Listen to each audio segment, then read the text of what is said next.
दरं आगुनि दरं जिल्लानि दुलाराय बर' फरायसा आफादनि लोगो आफादगिरि आरो गाहाय नेहाथारि हिसाबै बिबान लानानै बड'फा उपेन्द्रनाथ ब्रह्मआ जि समनिफ्राय सोमावसारदोंमोन बे सोमावसारनाय समाव आलादा रायजो बड'लेण्डनि थाखाय सासे गोख्रों मेंनो रोङै व्यक्ति हिसाबै मुंख्लं देबनाथ बसुमतारिया हाबा मावदों आरो दिनै बिथांनि 37थि मुंख्लं सान बा थैनाय सान उदालगुरि जिल्ला एबसु आरो लोगोसे दिमाकुसि दख'रा एबसु आरो गासै जिल्लानि सिङाव थानाय दख'राफोरखौ ज' लाफानानै बै समनि सोमावसारनायाव मैखोमै बाहागो लाबोनाय एबसुनि भलन्टियार फर्सनि आरो बर' पिपल एक्सन कमिटिनि गासै बिबानगिरि दैदेनगिरिफोरखौ लानानै दिनै बेयाव बिथांनि मुंख्लं सानखौ खुंनाय जादों आरो बे मुंख्लं सान खुंनायजों लोब्बा लाखिनानै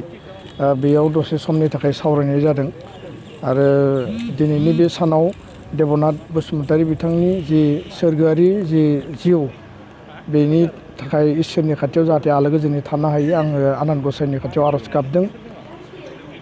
जि सिमांखौ लानानै देबनाथ बसुमतारि बड'फा उपेन्द्रनाथ ब्रह्म बा जोहोलाव सोमब्ला बसुमतारि बालिराम बर' बा अन्थाइगोरा बड'सा बिथांमोना आलादा रायजोनि सिमां नुदोंमोन बे सिमांखौ मोगथाङाव जाफुंहोनायनि थाखाय आथिखालनि आरो फैबाय थानाय समाव दुलाराय बर' फरायसा आफादाव जायफोर बिबान लानानै हाबा मावगोन बे गिलिर बिबानखौ बयबो रुजुनलांनांगोन।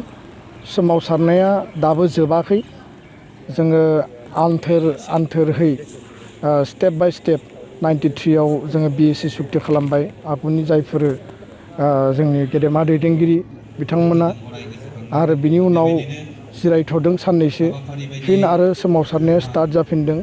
2003 सनाव BTC सुक्ति जाबाय, 6 सिडुल मोनसे एरेन्जमेन्ट मोनबाय, बिनि उनाव दसे सम जिरायथ'दों आरो बे एरेन्जमेन्टखौ लानानै बेसेबां मोजाङै जोङो थांनानै थानो हायो बिनि गासैबो बेबस्थाफोरखौ नायनाय जादों, एकर्डनि इमप्लिमेन्टेसनखौ खालामनाय जादों।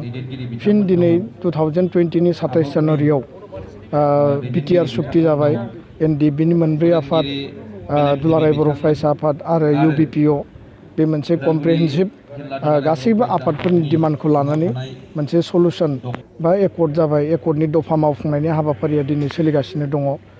दा बे दुलाराय बर' फरायसा आफाद दुलाराय बर' माहारिया बे एकर्डखौ मावफुंनांगौनि थाखाय जोङो सिनसियारलि हाबा मावदों आरो जों साननैसो जिरायथ'दों, नाथाय सोमावसारनाया जोबाखै।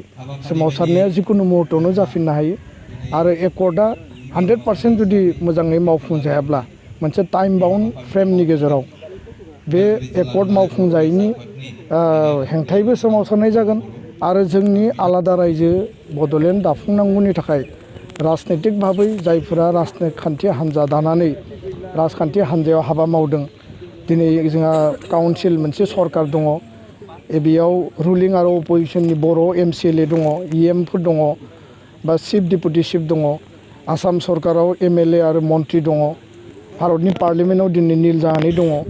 मिजिंथिदों जि सुबुङानो जाया मानो फैबाय थानाय एप्रिल दानाव जानो गोनां जि रायजो सभानि जि बिसायख'थि, सासे नङा सासे बर' सुबुं बर'खौ भारतनि पार्लियामेन्टआव रिप्रेजेन्टेटिभ होनो हानाय जोङो बेयाव मोननो हागोन। दा बे गासैबो व्यक्तिफोरा, बे सुबुंफोरा राजनैतिक भाबै जुदि सरकार लेभेलाव दिल्लीयाव आरो दिसपुराव हाबा मावोब्ला राजनैतिक भाबैबो बियो सम्भब जानो हायो आरो गणतान्त्रिक जि सोमावसारनायनि मास पिपल रिभलिउसननि बाथ्रा सेल्फ डिटारमिनेसननि थाखाय बे समानो बेखौ आपिल खालामगोन। दा बेखायनो बयबो एकर्ड इमप्लिमेन्टेसननि सायाव गोसो होनानै बयबो नायगासिनो दङ आरो दुलाराय बर' फरायसा आफादा एकर्डखौ सिनसियारलि इमप्लिमेन्ट खालामनो थाखाय 2024नि सिगां भारतनि नखर मन्त्रि अमित शाहया जि बाथ्राखौ कमिटमेन्ट होदों, बिथाङा गावनो सुक्ति खालामनायाव दङमोन आरो गावनो दिनै सरकाराव दङ हम मिनिस्टारनि दायथ' लानानै। आं थानायावनो सुक्तिनि दफाया मावफुंजोबजानांगौ बे बाथ्राखौ बिथाङा जोंनो कमिटमेन्ट होदों। दा जोङो खोब आसाबादि आरो उननि समाव जोङो गासै बर' माहारिखौ दानायनि थाखाय, गेरेमसा माहारि दानायनि थाखाय जोङो हाबा मावलांनांगोन। देबनाथ बसुमतारिया बुंदों जे बर' हारिखौ गेरेमसा माहारि दानायनि जि सोमावसारनाय हाबा मावनाय बियो मोनसे दैमानि दै बायदि, बेखौ रावबो थेबथानानै लाखिनो हाया। बे बाथ्राखौ बिथाङा बुंदों। दा बेखायनो बिथांमोननि आदर्शखौ लानानै जों हाबा मावलांगोन। नाथाय दिनै 36 बोसोर जालांबाय बिथांनि जि गोथैसालि बे गोथैसालिखौ साबना हाबना खालामनो गोनां दंमोन, नाथाय दिनैसिम खालामनो हायाखै। बेयो गोनांथार नङा। बेयो जोङो जुदि गासै बर'नि मुंख्लंफोरखौ नायोब्ला 6 बोसोर बड'लेण्ड सोमावसारनायाव 1135 जन मुंख्लं जादों। बिनि उनाव बिएलटिनि हाथियार लाना सोमावसारनायावबो मुंख्लं जादों गोबां रोजानिबो बारा। दिनै एनडिएफबिनि हाथियार लाना सोमावसारनायावबो मुंख्लं जादों। दा बर'नि गासै मुंख्लंफोरनि जुदि हिसाब निकासखौ खालामोब्ला 1135 जन जि बै समाव गिबि मुंख्लं जाजेननाय सुजित नार्जारिनिफ्राय आरम्भ खालामनानै बे मुंख्लंफोरनि जिखिनि समाधि बा बिथांमोननि जि जायगायाव बिथांमोनखौ जोङो थिनानै दोनदों बर' माहारिनि त्यागनि नेरसोन हिसाबै, सेक्रिफाइसनि नेरसोन हिसाबै बै थावनिफोरखौ दासिमबो मोजाङै लुफुंनाय जायाखै, साबना हामना खालामनाय जायाखै। बेयाव गोबां माखासे टेक्न'लजि बाहायनानै बे जायगाफोरखौ दिनै भारतनि लेभेलाव, बिश्वनि लेभेलाव जेरैबायदि जों नुदों मार्टियार सिमेट्रिफोरखौ जेरैबायदि खालामदों, जोंनि बे गेदेमा बिथांमोनखौ दिनैसिमबो बेबायदि माने खालामनायखौ जों नुवाखै। दुलाराय बर' फरायसा आफादा जि सरकार फैया मानो काउन्सिलाव थांनाय समाव बिएसिनि सरकार दंमोन, बिनि उनाव बिटिसिनि समाव 17 बोसोर मोनसे हान्जाया रुलिं खालामबाय। दिनै आरो गुबुन मोनसे हान्जाया बिटिआर सुक्तिनि उनाव रुलिं खालामगासिनो दङ। जाय सरकाराव थाया मानो बे सरकारा बे खामानिफोरखौ मावनांगौ, खारन बिथांमोननि त्यागनि बिनिमयावनो सुक्ति जादों आरो त्यागनि बिनिमयावनो दिनै राजखान्थि खालामनो मोननाय मोनसे एरेन्जमेन्ट बेबस्थाखौ मोनदों। दा बेखायनो आं दाय होनो लुबैया रावखौबो, खिन्थु 17 बोसोराव जथेस्थ' थाखा फैसा बाजेट एलकेसन जादों स्टेटनिफ्राय, सेन्ट्रेलनिफ्राय स्पेसियेल पेकेज फैदों, एकर्डनि उनाव पेकेज फैदों आरो दिनैबो 1500 कोटि थाखा पेकेज दङ।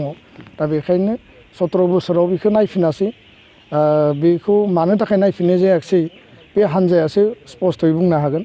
आं दिनैनि सरकारखौ खावलायगोन जे फैबाय थानाय समाव गासैबो मुंख्लंफोरनि जिखिनि समाधि दङ बेखौ साबना हामना खालामनांगौ।